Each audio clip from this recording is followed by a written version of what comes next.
Most people think being good with money means investing or making more. But the truth is, if you just do these few steps over the next 90 days, you'll be in better financial shape than 90% of people. Now, you won't be rich yet, depending on where you're starting, but you will finally feel in control.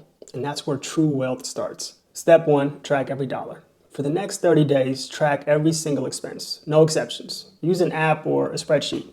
The goal isn't perfection, it's awareness. And you can't change what you don't measure. So at the end of the month, categorize your spending, and you'll probably find that 20 to 30 or even 40% of your income is going to things that you don't even value. Those are your instant wins.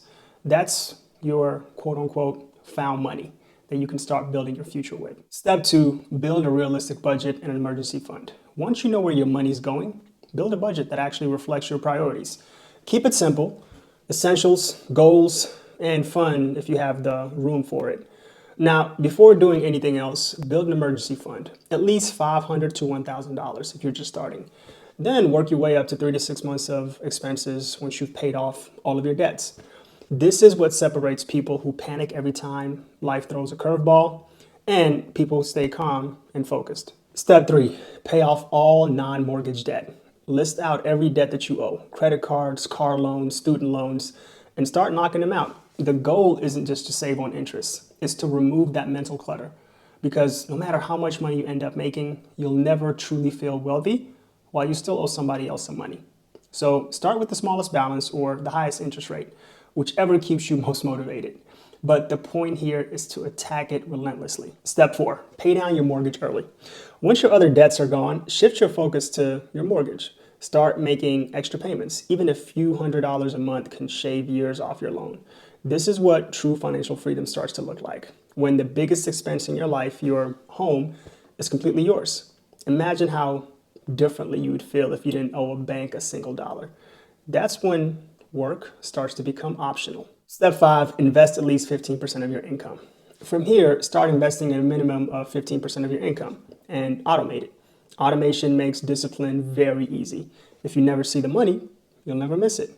Most people will say to go with a simple index fund, and that's a solid strategy. But it's worth noting that there are some mutual funds that have consistently outperformed the market for over a decade. The key here is just consistency. Not trying to time the market, but time in the market. Step six, build your vision and adjust your plan. Now, I'm not saying you'll achieve all of this in 3 months, but in 3 months, you can have complete clarity on exactly what it'll take, even if your income never increases at all. And I want to say that when you first start tracking and budgeting, it might take you a few tries to get it right. But once you see your full financial picture, you'll realize exactly how long it'll take to hit your goals, whether that's debt freedom, mortgage freedom, or being financially independent. And then you can start experimenting. You can start asking yourself, if I made an extra $25,000 or $100,000 a year, how much faster would I get there? That's when your why becomes crystal clear. Because now every raise, every side hustle, every new skill has a purpose. You're not just earning more, you're buying back your freedom. So yeah, 3 months might not change your net worth overnight, but it'll change something way more important, and that's your awareness. And once you truly see where your money's going and what it's costing you, you'll never look at it the same again. Thanks for watching.